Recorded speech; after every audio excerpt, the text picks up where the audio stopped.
Meus irmãos, minhas irmãs, hoje a gente vai concluir a aula que nós iniciamos na semana passada.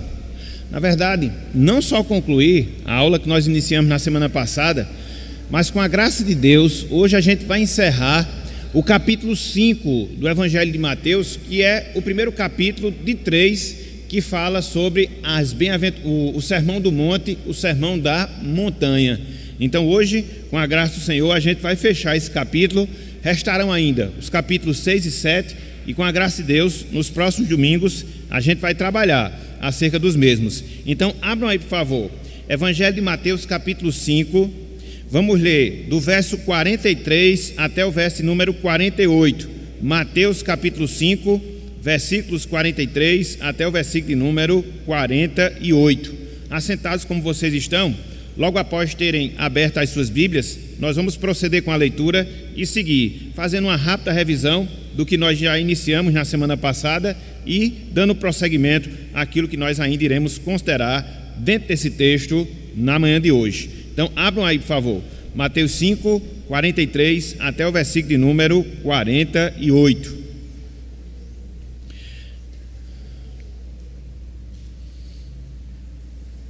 Mateus 5, 43 até o versículo de número 48. Irmãos e irmãs, diz o seguinte a palavra do Senhor: ouvistes que foi dito, amarás o teu próximo e odiarás o teu inimigo. Eu, porém, vos digo, amai os vossos inimigos e orai pelos que vos perseguem, para que vos torneis filhos do vosso Pai Celeste. Porque ele faz nascer o seu sol sobre maus e bons, e vi chuvas sobre justos e injustos. Porque, se amardes os que vos amam, que recompensa tendes? Não fazem os publicanos também o mesmo? E, se saudardes somente os vossos irmãos, que fazeis demais? Não fazem os gentios também o mesmo? Portanto, sede vós perfeitos, como perfeito é o vosso Pai Celeste. Até aqui, até o versículo 48, que o Senhor nos abençoe e que Ele aplique a sua santa palavra em nossos corações. Amém. Irmãos, irmãs, conforme nós falamos, hoje a gente vai fechar a nossa primeira parte do Sermão do Monte, ou seja, o capítulo 5 de Mateus. E não só vamos fechar esse primeiro capítulo que trata sobre o primeiro grande sermão de Jesus, mas nós vamos fechar também uma série de ensinamentos que Cristo aqui nos transmitiu, desde o versículo 21, que trata sobre o nosso comportamento, a nossa ética, baseado na interpretação correta do Antigo Testamento, da lei de Deus, que infelizmente havia sido distorcida pelos escribas e pelos fariseus dos tempos do Senhor Jesus Cristo. Então, o que é que nós vimos na semana passada dentro desse último trecho? O que é que nós vimos na semana passada dentro dessa passagem? Nós estamos considerando o seguinte tema: Cristo e o amor. Cristo e o amor é mais um aspecto daquilo que nós chamamos de ética dos relacionamentos. Cristo acabara de falar, proibindo de nossa parte toda e qualquer atitude vingativa, toda e qualquer atitude retributiva. Contudo, ele não para apenas em proibir a vingança quando nós somos humilhados, quando nós somos destratados, quando as pessoas nos fazem algum tipo de mal. Não, Cristo ele vai além. E além de proibir a vingança, ele nos exorta, ele nos exige que nós procedamos com amor. Em relação a quem? Em relação aos nossos inimigos. Então, na semana passada, nós propusemos 4 divisões dentro desse trecho que nós temos diante de nós. Primeiro delas, as distorções do Antigo Testamento sobre o amor. Infelizmente, os judeus haviam feito justamente isso. Eles haviam distorcido alguns mandamentos que Deus havia dado no Antigo Testamento, seja no sentido de diminuir o que Deus havia exigido, seja no sentido de aumentar aquilo que Deus não havia prescrito, e assim distorcendo completamente. Foi por isso que Cristo disse, logo no versículo 43, ouvistes o que foi dito: amarás o teu próximo e odiarás o teu inimigo. E na semana passada nós observamos que não foi assim que foi dito. Na semana passada nós observamos que não foi assim que foi ensinado. Não, muito pelo contrário. Cristo ordenou, Deus mandou amar a todos na sua lei, inclusive os estrangeiros fora de Israel. Infelizmente, os judeus haviam distorcido completamente esse mandamento. Mas não só isso. Uma vez que Cristo ele aponta para o equívoco do ensinamento, no versículo seguinte, no versículo 44, ele nos dá uma ordem. Em que sentido? Uma ordem para nós praticarmos o amor, para nós evidenciarmos o amor.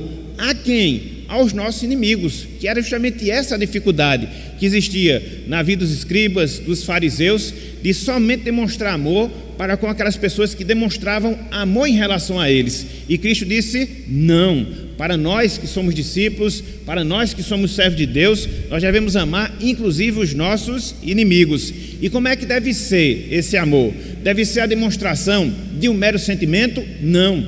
Deve ser a demonstração meramente em palavras? Também não. Mas, conforme Cristo ensinou, esse amor deveria ser algo prático, visível, comprovável, tangível. E aqui Cristo nos dá pelo menos duas orientações como isso deveria acontecer. Em primeiro lugar, nós devemos amar, no sentido propriamente dito da palavra, os nossos inimigos, e quando isso acontece, quando isso se dá, nós também devemos orar por eles, ou seja, pelos nossos inimigos.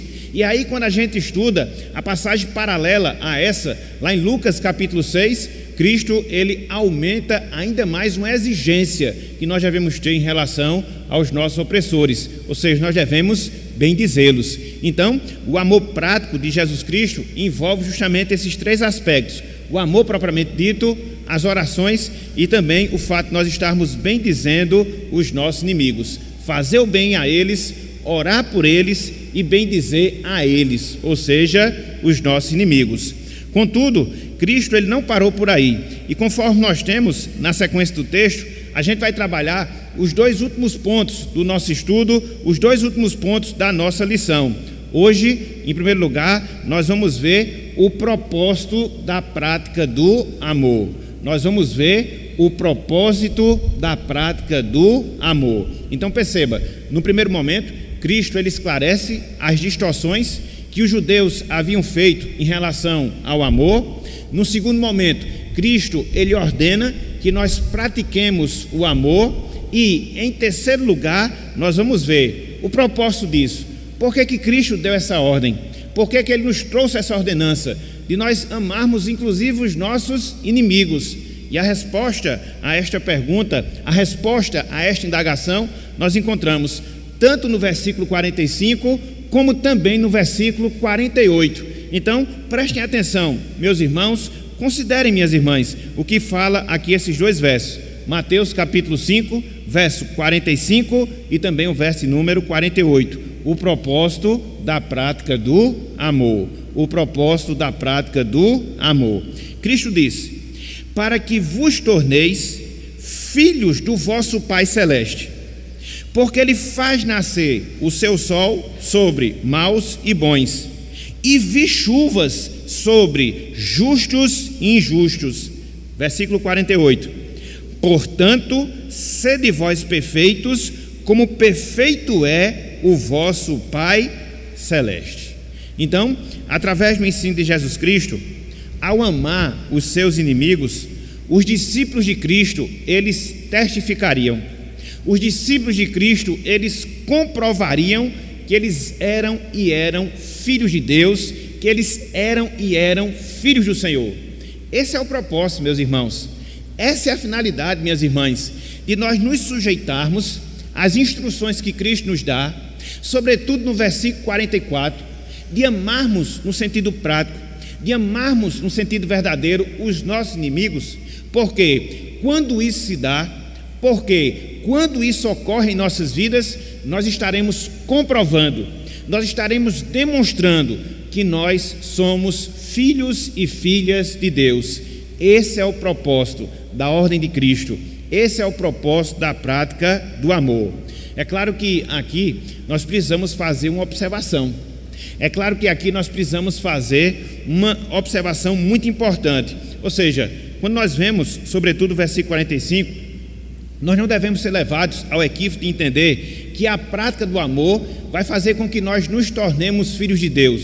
Não, mas uma vez que nós somos filhos de Deus, uma vez que Ele operou na nossa vida, que Ele transformou a nossa natureza, e isso aconteceu na salvação, agora sim, meus irmãos, agora sim, minhas irmãs, nós temos a capacitação, nós temos as condições, nós temos o poder de inclusive amar os nossos inimigos. Por quê? Porque o amor também é uma das características que faz parte do caráter de Deus, do caráter do nosso Senhor.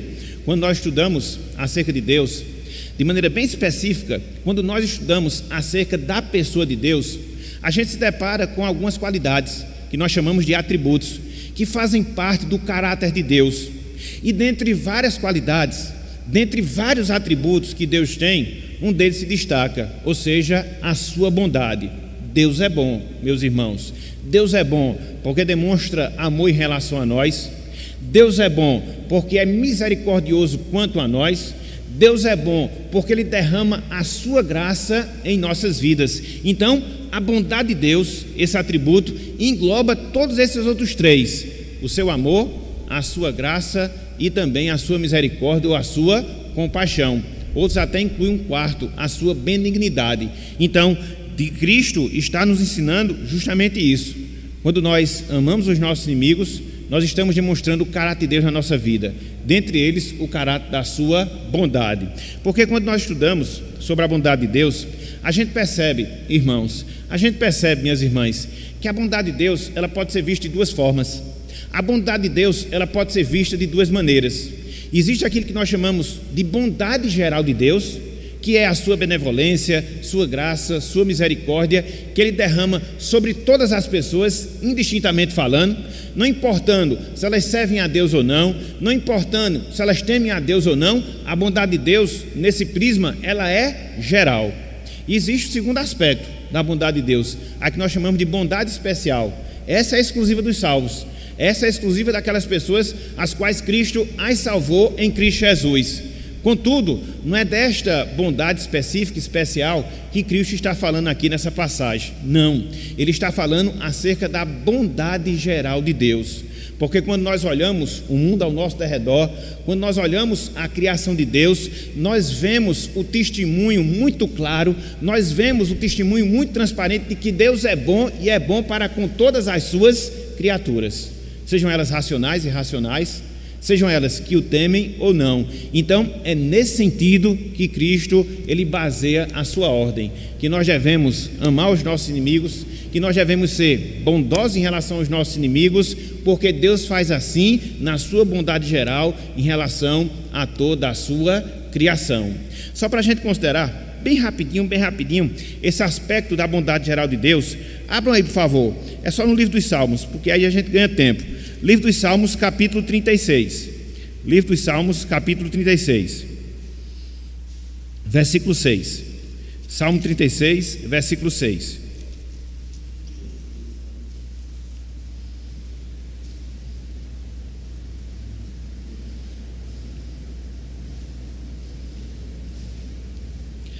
Salmos 36, versículo 6. Diz o seguinte a palavra do Senhor em relação a Deus. Diz o salmista, no caso Davi: a tua justiça é como as montanhas de Deus, os teus juízos como um abismo profundo. Tu, Senhor, preservas os homens e os animais. Eis aqui a comprovação de que Deus é bom no seu sentido geral. Eis aqui a comprovação que a bondade de Deus era manifesta a todas as suas criaturas. Aqui o salmista destaca não só aos homens, a criação racional de Deus, mas também aos animais, a criação irracional. Então Deus não é bom somente com o seu povo, Deus não é bom somente com aquelas pessoas que Ele salva. Não, Deus é bom para com todos, inclusive para com os ímpios. Que bondade tão grande, que bondade tão profunda é a do nosso Deus. E de certa forma é este o princípio que Cristo ele quer ensinar. É esta a verdade que ele quer imprimir na vida dos seus discípulos e quer também nos ensinar, nós que somos seus discípulos hoje. Nós devemos amar os nossos inimigos, porque Deus ama até mesmo aquelas pessoas que não temem. Deus ama aquelas pessoas até mesmo que não servem, mesmo que não seja uma bondade especial, mas é um aspecto sim da sua demonstração bondosa, inclusive até mesmo aos animais, a bondade geral de Deus. Vamos mais adiante, abram aí, Salmo 145, Salmo 145, com esse trecho aqui eu vou fechar, para a gente poder seguir aqui nas nossas considerações dentro do Sermão do Monte. Salmo 145, versículos 9 e 15 e também o versículo número 16. Salmo 145, 9, 15 e também o versículo de número 16. Olha só que declaração fantástica o salmista faz aqui, mais uma vez Davi, em relação a Deus, de maneira específica em relação à sua bondade. Olhem só aqui o que ele nos diz. Veja: o Senhor é bom para todos, e as suas ternas misericórdias permeiam todas as suas obras. O Senhor é bom para todos. Repito, para com aqueles que lhe servem. Repito, para com aquelas pessoas que até mesmo chegam a negá-lo, a zombar, a destratar a pessoa de Deus. Mesmo assim ele é bom. Mesmo assim ele é bom. Versículos 15 e também o versículo de número 16. Em ti esperam os olhos de todos, e tu a seu tempo lhes dás o alimento. Abres a mão e satisfaz de benevolência a todo vivente. Então Deus sustenta a partir da sua bondade a toda a sua criação. Repito, criação racional, repito, criação irracional, quer seja aquelas pessoas que o temem, quer seja aquelas pessoas que o servem, a bondade de Deus, ela é geral. Tem poder salvador essa demonstração de bondade? Não, mas é um aspecto de que Deus é bondoso, é uma comprovação desse fato. Então, é nesse aspecto, meus irmãos, é nesse aspecto, minhas irmãs, que Cristo quer que nós amemos os nossos inimigos, porque conforme ele ensina aqui em Mateus capítulo 5, Deus ele faz vir chuva, Deus ele faz vir sol, tanto sobre as pessoas boas, como também sobre as pessoas más. Então, é nessa base que ele nos exorta. Então, vocês que são os meus servos, vocês que são os meus discípulos, amem inclusive aos seus inimigos, da mesma forma como eu faço, da mesma forma como eu ajo, da mesma maneira como eu procedo. Então, é com esse propósito, é com essa finalidade que nós temos esse mandamento de Cristo aqui, de amar e amar os nossos inimigos, para que nós nos assemelhemos a Ele, para que nós possamos refletir pelo menos um pouco do seu caráter, das suas qualidades, dos seus atributos, aqui de maneira específica da sua bondade. Então, é com esse fim, é com esse propósito que nós somos exortados aqui nessa passagem. Talvez, quando a gente lê esse texto aqui de Mateus, sobretudo o versículo 48, e eu quero que você veja mais uma vez esse verso, quando a gente lê aqui esse trecho, sobretudo o versículo 48, a gente possa ser levado a entender, a gente possa ser levado a considerar que nós devemos ser perfeitos no sentido absoluto. Não é isso que Cristo está falando, não é isso que Cristo está dizendo. Tanto é que ele fala, portanto, sede vós perfeitos, melhor dizendo, como perfeito é o vosso Pai Celeste. Algumas pessoas usam esse texto aqui para dar base àquilo que nós chamamos de perfeccionismo, ou seja, que nós não pecamos, que somos perfeitos a partir da nossa salvação. Não é isso que Cristo está dizendo, não é isso que Cristo está falando. Mas o ser perfeito como Deus é perfeito é no sentido de procurar mostrar suas qualidades, é procurar mostrar as suas virtudes, é procurar mostrar os seus atributos, como ele está ensinando aqui, o atributo da sua bondade. Até porque quando a gente vê o próprio Sermão do Monte, a gente chega a essa conclusão. Em um momento desse sermão aqui, Cristo ele defende o perfeccionismo. Muito pelo contrário, quando você volta, por exemplo, lá em Mateus capítulo 5, versículo 3, quando ele menciona a primeira bem-aventurança, ele diz, bem-aventurados os humildes de espírito. E quem são os humildes de espírito? Aquelas pessoas que reconhecem que são pecadoras. Então, um discípulo, um cristão, em primeiro lugar, ele faz esse reconhecimento da sua vida. Que reconhecimento? Que ele é ainda um pecador e por isso ele precisa da graça e por isso ele precisa da misericórdia do Senhor. Mais adiante, lá em Mateus capítulo 6, versículo 12, quando Cristo está ensinando o modelo da oração, ele mostra também isso, que todos os dias nós devemos orar a Deus confessando o quê? Os nossos pecados, confessando o quê? As nossas transgressões. Então, através dessa passagem, aqui do versículo 48, Cristo, repito, ele não está nos ensinando que devemos ser perfeitos no sentido absoluto. Por quê? Enquanto nós estivermos, enquanto aqui nós vivermos, enquanto nós tivermos essa nossa natureza humana, estamos sujeitos ao pecado. Mas o que Cristo está ensinando, o que Cristo está mostrando, é que nós devemos nos esforçar, é que nós devemos trabalhar cada vez mais para refletir o caráter de Deus em nossas vidas. Porque somos seus filhos, porque temos a sua natureza, porque somos habitação do Espírito Santo na nossa vida. Ok? Abram aí, meus irmãos, só para a gente poder fechar ainda mais essa compreensão. Abram aí, Efésios, carta de Paulo aos Efésios, capítulo 5. Carta de Paulo aos Efésios, capítulo 5.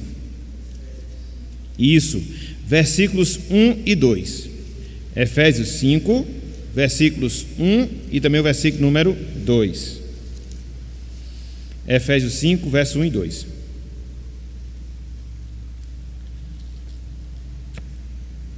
Veja se essa orientação aqui de Paulo não casa bem direitinho com o que Cristo estava falando lá no Sermão da Montanha. Olhem aí, Efésios capítulo 5, versículos 1 e 2. Veja a ordem que ele dá, ó. Sede, pois, o que? Imitadores de Deus como filhos amados. Aqui é uma coisa interessante, né? O ser filho faz com que nós imitemos os nossos pais. Isso acontece no sentido familiar, isso acontece no sentido sanguíneo e até mesmo quando há uma adoção, aqueles filhos que nós chamamos de filhos do coração, porque a gente tem essa tendência, na medida que a gente convive com determinadas pessoas, de absorver alguns traços da sua personalidade, alguns comportamentos e de certa forma imitá-las.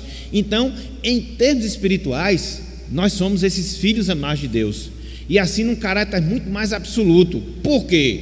Nós fomos transformados por Ele, fomos regenerados. A natureza de Deus, ela faz parte da nossa existência. Então, uma vez que isso é um fato, uma vez que isso é uma realidade, como de fato é, o que é que a gente deve fazer? A gente deve ser imitador de Deus. Que responsabilidade, né? Cristo, ele coloca sobre nós.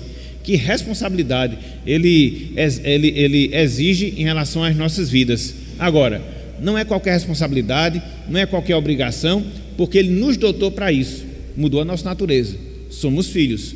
Por isso agora nós podemos imitar ao nosso Pai. Somos filhos. Por isso agora nós podemos imitar ao nosso Deus. Mas aí fica a pergunta, nesse caso aqui do texto de Paulo, a gente deve imitar a Deus de que forma? Nesse caso aqui de Efésios capítulo 5, a gente deve imitar a Deus de que maneira? Versículo 2 responde. Olha só, o versículo 2. Olha só o versículo 2, ó. E andai em amor, como também Cristo nos amou e se entregou a si mesmo por nós, como oferta e sacrifício a Deus em aroma agradável. Aqui a gente vê de maneira mais especificada a forma através da qual a gente deve imitar a Deus. Imitar como? Em relação ao amor. E é interessante porque aqui, no versículo 2, o apóstolo Paulo, ele fundamenta a razão dessa exortação. Ou seja, devemos andar em amor, esta é a ordem. Devemos andar em amor, esta é a exortação. Em razão de quê? Por causa de quê? E ele mostra, por causa de Cristo, que nos amou e se entregou por nós. Então, a semelhança do comportamento do nosso Salvador, que nos amou, e não foi um amor teórico, não foi um mero sentimento, mas chegou às ações de fato, num sentido específico de se entregar por nós, e assim nos remir, e assim nos salvar. Então, por causa disso, agora Deus, ele nos dá essa ordem. Que ordem? De nós andarmos e andarmos em amor. E assim, conforme nós vimos no versículo 1, nós seremos imitadores de Deus como filhos amados. Então, percebam aqui, meus irmãos, percebam aqui, minhas irmãs, como os ensinos de Cristo, de Paulo, eles se harmonizam. Aquilo que a gente vê sendo colocado lá no Sermão do Monte, de certa forma é ratificado aqui nas cartas, dentro dessa mesma verdade, dentro desse mesmo princípio. Que verdade, que princípio? A necessidade que nós temos de amar, inclusive aos nossos inimigos, seguindo assim o caráter do nosso Deus, revelando assim traços da sua personalidade. Deus é bom, nós também devemos ser. Deus é bom no sentido geral, nós também devemos ser a partir do momento que nós amamos e amamos inclusive aos nossos inimigos. É interessante porque quando você considera a palavra de Deus, quando você considera a palavra do Senhor, nessa questão de você seguir a Deus, de você seguir o caráter de Deus, você percebe que na própria lei já existia essa prescrição, na própria lei já existia essa determinação. Da mesma forma que Deus havia separado Israel, da mesma forma que Deus havia dado privilégios a Israel, Deus também havia dado responsabilidades à nação de Israel. Dentre elas, da nação de Israel, refletiu o caráter de Deus, da sua perfeição. Assim também nós devemos fazer hoje, como igreja de Deus. Assim também nós devemos fazer hoje, como povo de Deus, refletirmos o seu caráter. Vejam aí, meus irmãos, bem rápido, só para a gente fechar esse raciocínio aqui. Abram aí, Levítico capítulo 19. A gente está na lei aqui, ó. Levítico capítulo 19. Isso, Levítico capítulo 19. Levítico capítulo 19.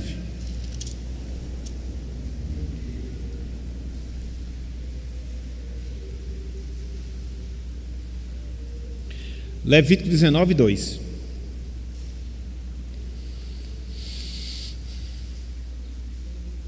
Você observa aqui que o padrão ele é o mesmo, né? O padrão do Novo, o padrão do Antigo Testamento. Para o povo de Deus, sempre recai essa responsabilidade. Que responsabilidade? Seguimos o padrão de Deus. Levítico 19, versículo 2. Somente o versículo 2. Certo? Levítico 19, versículo 2. Diz o seguinte, ó: fala a toda a congregação dos filhos de Israel e dize-lhes o quê? Santos serei, porque eu, o Senhor, vosso Deus, sou santo. Então veja, Deus é santo e requer que seus filhos sejam santos. Deus é perfeito e requer que seus filhos vivam em perfeição. Deus é bondoso e requer que seus filhos vivam em bondade geral, inclusive em relação aos seus inimigos. Olha só, o mesmo ensino, olha só, o mesmo padrão. Então, perceba como a nação de Israel havia desvirtuado, mas havia desvirtuado completamente todos esses mandamentos. E eles haviam feito isso como? Fazendo essa segregação de pessoas. Nós somos nós, os israelitas, o povo de Deus, nós devemos amar uns aos outros da nossa comunidade, e os outros de fora, não, eles devem ser odiados, eles devem ser os nossos inimigos. Não, muito pelo contrário, não foi isso que Deus havia prescrito, não foi isso que Deus havia ensinado. Então, infelizmente, conforme nós vimos, eles distorceram completamente aquilo que Deus lhes havia ordenado. Por isso é necessário a gente poder ter essa visão crítica, tanto do Antigo como do Novo Testamento, para que a gente perceba, não há diferença, há detalhamentos, especificações, mas é o mesmo princípio que a gente encontra tanto no Antigo como também no Novo Testamento. Abram aí, por favor, Deuteronômio capítulo 18. Deuteronômio capítulo 18. Isso, Deuteronômio capítulo 18, versículo 13. Deuteronômio capítulo 18, versículo 13. Isso, Deuteronômio 18, 13.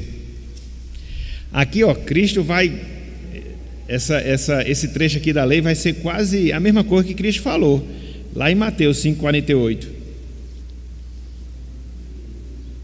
Deuteronômio 18, versículo 13. Deuteronômio 18, versículo 13. Olha só o que diz aqui, ó. Perfeito serás, disse Deus para Israel, para com o Senhor teu Deus. Perfeito serás, perfeito serás. Então foi por isso que Cristo disse: sede vós perfeito, assim como é perfeito o vosso Pai. Então tudo isso ele baseou aonde? Na própria lei de Deus.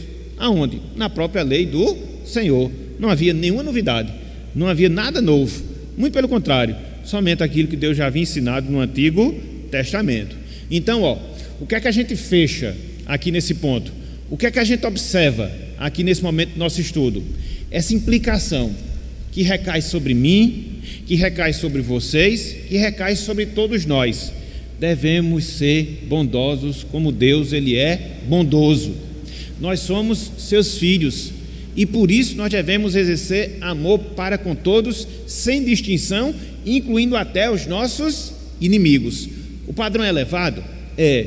E a gente sabe que ele só pode ser atingido, como de fato só pode, por causa da obra de Cristo nas nossas vidas, por causa da nossa salvação. É por isso que essa questão do Sermão do Monte, ele começa como? Começa com as bem-aventuranças, porque ali Cristo define o caráter do cristão. Então, se você é cristão, o que vem na sequência das bem-aventuranças é para você, por causa da mudança de vida que Deus operou no seu viver. Certo, meus irmãos? Certo, minhas irmãs? Então, fica a resposta à pergunta: por que eu devo amar, inclusive, os meus inimigos? Por que eu devo praticar o amor no seu sentido mais real?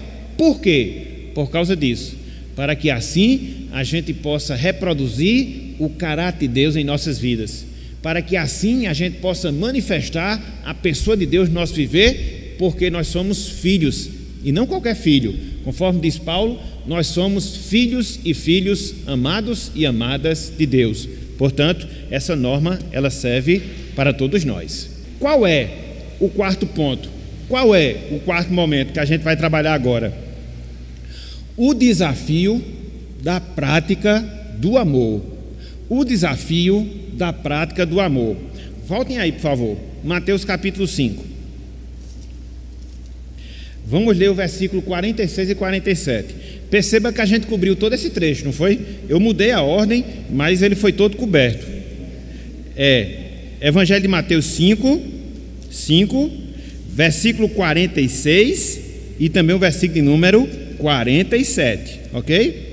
Mateus 5, 46 e 47. Olha só o que Cristo vai dizer aqui nessa passagem, meus irmãos. Olha só o que Cristo vai dizer aqui nessa passagem. Olhem só. Mateus 5, 46 e 47. Porque se amardes os que vos amam, que recompensa tendes? Não fazem os publicanos também o mesmo?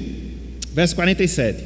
E se saudardes somente os vossos irmãos, que fazeis demais? Não fazem os gentios também o mesmo? Então veja que Cristo faz aqui várias perguntas, né? Pergunta de retórica, que você já sabe a resposta. E é interessante porque, através dessas perguntas, o que é que Cristo está fazendo? É importante a gente perceber isso. Ele está elevando o nível das exigências da prática do amor em relação aos seus discípulos para com os seus inimigos. Repetindo, Cristo aqui está elevando o nível da prática do amor que os seus discípulos deveriam ter em relação a quem? Em relação até mesmo os seus inimigos. Eu não sei se vocês perceberam, mas Cristo aqui nesses dois versos, ele faz menção de duas classes de pessoas. Quem eram essas classes de pessoas que Cristo menciona aqui? Em primeiro lugar, ele fala dos publicanos, e em segundo lugar, ele fala dos gentios. Publicanos e gentios eram as classes mais odiadas pelos judeus. Publicanos e gentios eram as classes mais odiadas pelos judeus. Os judeus tinham ojeriza, em primeiro lugar, aos publicanos. Por quê? Porque eles consideravam os publicanos, que eram os cobradores de impostos, traidores da nação. Traidores da nação. Por quê? Porque eles trabalhavam, os publicanos, na coleta de impostos dos próprios judeus para destinar recursos para onde? Para o Império Romano. E é interessante porque o Império Romano, ele era muito sábio nesse processo, porque o Império Romano escolhia quem? Para ser publicano, para ser cobrador de imposto? Uma pessoa da própria nação, no caso, os próprios judeus. Por isso que eles eram tidos como traidores da nação. Como é que pode estar trabalhando para o Império? Como é que pode estar trabalhando para o povo que nos escraviza? Está trabalhando para o povo que nos oprime? E mais, está tirando recursos nossos para destinar para o Império Romano, um império pagão, idólatra. Então, os judeus, eles não gostavam dos publicanos, que na maioria, na sua grande maioria, se não na sua totalidade, eram pessoas desonestas. Porque existe uma coisa bem interessante nesse processo. O judeu, que ele era arregimentado pelo Império Romano para ser um publicano, um cobrador de impostos, ele tinha a obrigação de repassar X valor para o Império Romano, em termos de imposto. Suponhamos, hoje, ele tinha uma cota mensal de R$1.000. Então, ele teria como obrigação arrecadar R$1.000 durante aquele mês e repassar para o Império Romano. O que passasse dos R$1.000 era deles. E aí, quanto mais eles cobrassem, quanto mais eles extorquissem, quanto mais ele invadisse casa para poder pegar ali detalhes e cobrar imposto, mais eles eram ricos. Então existia isso. Eles eram gananciosos, desonestos, traidores da nação. Tanto é que quando Cristo chegava perto de um publicano, os judeus, no caso, os escribas e fariseus, eles se escandalizavam. Por que eles se escandalizavam? Como é que pode? Esse diz ungido, esse diz Messias, e vai levar salvação para essa classe, uma classe ruim como essa dos publicanos. Então eles ficaram meio que encafifados, como a gente diz na linguagem popular, por causa dessa postura de Jesus, porque eles não gostavam dos publicanos, eles não gostavam dos publicanos, e eles pensavam que a salvação poderia vir para qualquer pessoa da nação de Israel, menos para os publicanos. Qualquer um pode ser merecedor da salvação, menos estes, estes somente inferno. Aí olha só o que Cristo faz. Cristo é sábio, muito sábio. Ele pegou essa classe que era desprezada, que era menosprezada, que era humilhada pelos judeus, e chamou a atenção desse fato. Olha, os publicanos, eles amam aqueles que são publicanos. Os publicanos, eles amam aquelas pessoas que lhes faz bem. E vocês devem amar num nível maior, porque esse amor que vocês têm uns pelos outros é fácil. Até os publicanos têm. Eles se consideram uns aos outros, eles amam uns aos outros, eles saudam uns aos outros. Vocês não. Vocês têm que ter um nível mais elevado. Vocês não, têm que ter uma responsabilidade maior. Então vocês gostam de desprezar os publicanos? De certa forma eles demonstram amor para com aquelas pessoas que os amam. E vocês têm que ir além, amar inclusive os inimigos. Perceberam agora essa elevação de nível que Cristo aqui faz em relação à prática do amor? Então por isso que ele usou a classe dos publicanos. Mas não só a classe dos publicanos, Cristo também usou aqui os gentios. Cristo usou aqui também os gentios. Quem eram os gentios, meus irmãos? Eram aquelas pessoas estrangeiras que não faziam parte da nação de Israel, que não eram os judeus. É uma coisa interessante, e por coincidência a gente vai trabalhar isso hoje, quando a gente trabalhar a carta de Efésios 2, de 11 a 13. A parede da separação que foi derribada, e agora judeus e gentios compõem uma só igreja. Os judeus, eles odiavam os estrangeiros, odiavam. Existiam alguns que diziam que os gentios, eles foram feitos por Deus para alimentar as chamas do inferno. Os judeus diziam dos gentios, os judeus diziam dos estrangeiros que eles foram feitos para alimentar as chamas do inferno. E mais, quando um gentil, no caso uma gentia, uma mulher, estava dando à luz, judeu nenhum ajudava, porque eles partiam do pressuposto que ajudar uma mulher dá à luz a mais um pagão, a mais um gentil, deixava ela lá. Se fosse o caso, morria. Olha como era a convivência de judeus e gentios. E mais. Eu achei interessante, estava dando uma pesquisada essa semana, vendo essas atitudes dos judeus.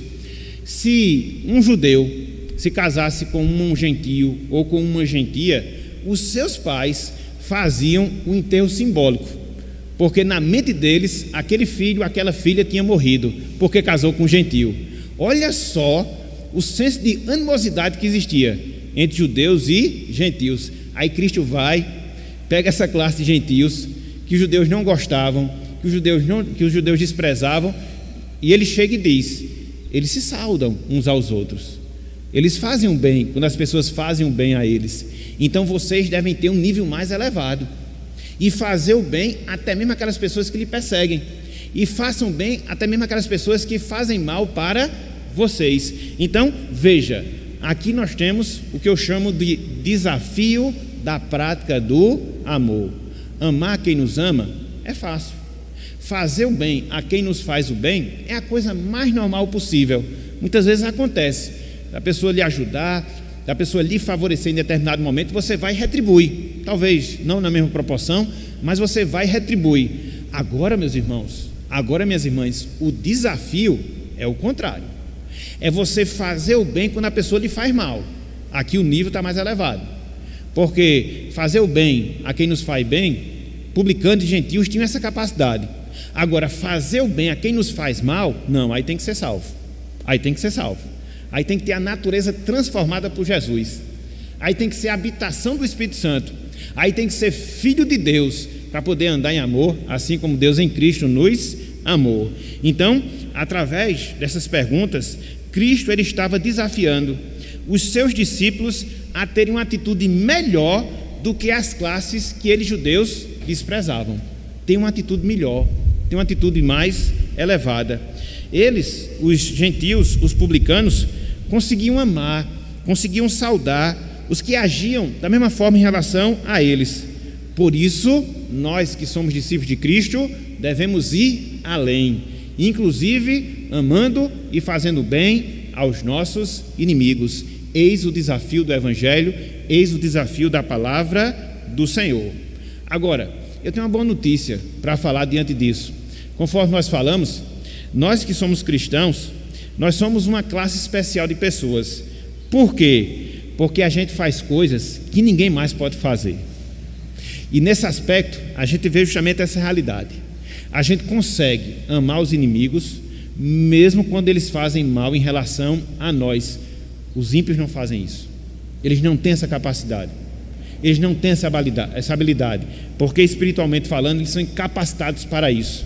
Mas nós não, porque nós temos um Salvador, por não dizer o Salvador, que nos capacita a viver essa realidade em nossas vidas. Olhem aí, meus irmãos, Evangelho de João, capítulo 15. Olhem aí, Evangelho de João, capítulo 15. Aqui não está a diferença do Evangelho. É um desafio, com certeza, mas é um desafio que a gente não está desassistido, muito pelo contrário, é um desafio em que Deus nos dá assistência em Cristo Jesus. Evangelho de João, capítulo 15, versículos 16 e 17. João 15, versículos 16 e também o versículo de número 17. Olha só, meus irmãos, o que Cristo aqui falou nessa passagem. Olhem só, João 15, 16 a 17. Não fostes vós que me escolhestes a mim. Ou seja, não fomos nós que escolhemos a Cristo, da nossa própria vontade, da nossa própria disposição. Não. Cristo segue. Pelo contrário, veja, eu vos escolhi a vós outros, e vos designei para que vades e deis fruto. Veja, Cristo nos escolheu de maneira soberana e Ele nos designou para que a gente possa ir e dar fruto. Esse dar fruto aqui, às vezes as pessoas até limitam essa interpretação, dizendo que se refere, especificamente falando, a fazer discípulos, a evangelizar. Isso também, mas não só isso. O fruto aqui é a manifestação da salvação, das atitudes de uma pessoa salva, incluindo a demonstração do amor no seu sentido prático. Então veja, Cristo nos escolheu, veja, Cristo nos designou para que a gente possa fazer isso, ou seja, manifestar esse amor prático. Por quê? Fomos salvos para isso. Por quê? Somos capacitados para isso. Por quê? Fomos chamados para isso. Então veja que nós fomos assistidos de tudo aquilo que a gente carece, para que essa realidade verdadeiramente ela venha a ser feita e vista através das nossas vidas. E aí Cristo ele segue, olha só: e o vosso fruto permaneça, a fim de que tudo quanto pedirdes ao Pai em meu nome, ele vô-lo conceda. Aí veja só, versículo 17: isto vos mando. Veja que a gente foi chamado e foi designado para dar fruto. Versículo 17, qual é a ordem que ele dá? Versículo 17, olha só: isto vos mando, que vos ameis uns aos outros. Está vendo aí, meus irmãos? Nós fomos chamados, fomos designados, fomos capacitados para amar. Ameis uns aos outros. Então, a boa notícia do Evangelho é essa: é que nós, que somos cristãos, por mais defeitos que nós tenhamos, e a gente tem muitos, por mais limitações que a gente apresente, e a gente apresenta muito, mas há, no mais profundo do nosso coração, uma centelhazinha, pelo menos uma centelhazinha ali, ó, brilhando, capacitando a gente, mesmo que não seja de uma maneira tão intensa, mesmo que não seja de maneira contínua, mas está demonstrando esse amor, inclusive em relação aos nossos inimigos. Se você fizer uma retrospectiva da sua vida, você vai ver que você já agiu assim em determinado momento. Até porque se você nunca agiu assim, aí está complicado, né? Aí tem que realmente rever a sua vida. Mas o normal é esse: em algum momento da nossa vida nós chegamos nesse nível. E se a gente chegou lá atrás, a gente pode chegar hoje. A gente pode continuar chegando hoje e fazer com que isso cresça, se desenvolva, aumenta, progrida cada vez mais em nossas vidas. Porque existe uma coisa dentro de nós que não existe em nenhuma pessoa não salva: a divina semente. E é ela que age no nosso coração, é ela que trabalha na nossa vida, é ela quem nos capacita a quê? A demonstrarmos o amor, inclusive aos nossos inimigos. Fica só o desafio da gente poder intensificar cada vez mais isso, mas já é uma realidade na nossa vida, já é uma realidade na nossa vida. Ok, meus irmãos? Ok? Então aqui você encontra o quê? O desafio da prática do amor, incluindo os nossos inimigos, não qualquer amor, mas o amor prático, que bendiz, que ora, que faz o bem, porque bondoso é o nosso Pai, e assim também nós devemos ser bondosos. A nossa natureza ela é muito propensa a fazer bem àquelas pessoas que nos fazem bem. Quando é o contrário, não. Quando a pessoa nos faz mal, a atitude natural nossa é querer retaliar, se vingar. Cristo proibiu isso, muito pelo contrário, ele nos exortou a amar. Então, quando for difícil, e vai ser difícil, sempre vai ser difícil, o que é que a gente deve fazer? Semana passada eu disse, a gente deve pedir graça quando nós formos desafiados a ter essa prática do amor em relação àquelas pessoas que nos fazem mal. Peça graça, peça graça, peça graça. Além disso, que é a nossa lição hoje, mire sempre no exemplo de Cristo. Mire sempre no exemplo de Cristo, que nos amou, não obstante nós sermos pecadores, não obstante nós sermos seus inimigos. Então, ali, esses dois recursos: em primeiro lugar, a graça, para que Deus lhe capacite. Em segundo lugar, veja o exemplo de Cristo, veja o exemplo de Cristo, siga nesse exemplo, que seguindo nesse caminho você vai ver que vai dar no lugar certo. Na verdade, já está dando no lugar certo. E aí, faça como ele fez, haja como ele agiu, para que assim você possa amar até mesmo os seus inimigos. Ok, meus irmãos? Então, que o Senhor Deus nos abençoe, que o Senhor Deus nos capacite e que Ele possa colocar essas verdades no nosso coração, na nossa vida, para a glória do Seu nome. Que o Senhor nos abençoe. Amém.